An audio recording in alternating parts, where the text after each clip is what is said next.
All right, heel hook. The setup for heel hooks are frequently very similar than to straight foot locks. The difference here is heel hooks are the term we use when we're talking about creating a hook here and making the flexion in this direction. When we take a straight foot lock and go in this direction, basically we're attempting to put pressure on the ankle here. You're going to sprain the ankle, stretch it out on the bones like this. This is very different. When we're turning in this direction, the problem we're going to create may be for here, but it's also very likely going to be actually the medial ligament in here, okay? We're actually torquing the whole leg. So if I properly isolate his leg and make a twist here, the injury is going to very likely happen to the knee. It's not really going to happen to the foot, although there may be some injury too. This is why we have to be very, very careful with any of these twisting moves against the knee or against the heel, because those types of injuries, they'll have you out for a year. All right, it's not just like a sprained ankle or something like that. Very non-forgiving. And you don't get pain. If you're waiting for pain to tap, then you're going to be injured. Because in heel hooks, moves like that, if you're feeling the pain, you've already injured the ligament. Very, very important if you're going to train with these, to train very easily, to have a partner who is a friend, to go easy, to not really try to make someone give up who doesn't want to give up with a heel hook, because you're going to have to take it to the point of injury. So in this move, from this angle, we're using the same type of setup we used for the straight foot lock. We're popping it up and into here, getting a control. Only in this case, I don't need to lock this up. I'm just going to hold it tight to my body.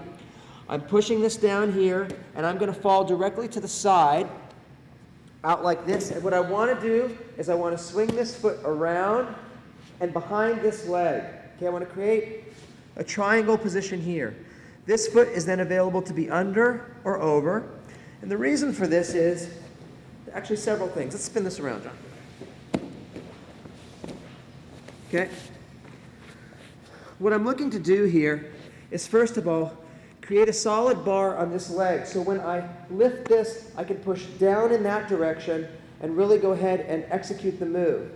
I also need to get this foot out of danger. Whereas in the foot lock, okay, I'm just going to make a quick switch to the other side. In the foot lock, we were applying it, rolling it in the direction of the foot lock, which tends to protect this leg, okay? On this heel hook, I'm not turning on this direction. I'm turning this way. That foot is exposed.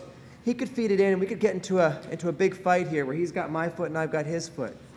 So because this move is finished in this direction, where this foot is free, I need to go ahead and take that and cut it away and hide it, okay?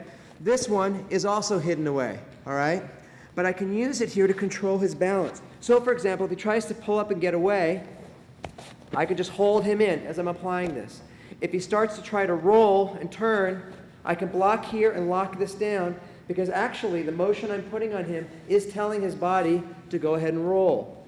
So I don't want to get into one of these sort of an alligator roll situations. I want to hold him still, I want to lock this down, I want to immobilize this area, and I want to gently lift and go ahead and make the pressure on the knee, being very careful.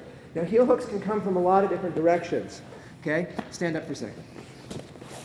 You can get heel hooks in from here as well too, where we're coming in like this, or knocking over and taking moves like this, dropping the foot in. There's all kinds of ways and angles to get heel hooks and foot lock. This is a very good basic way to do it. One last time.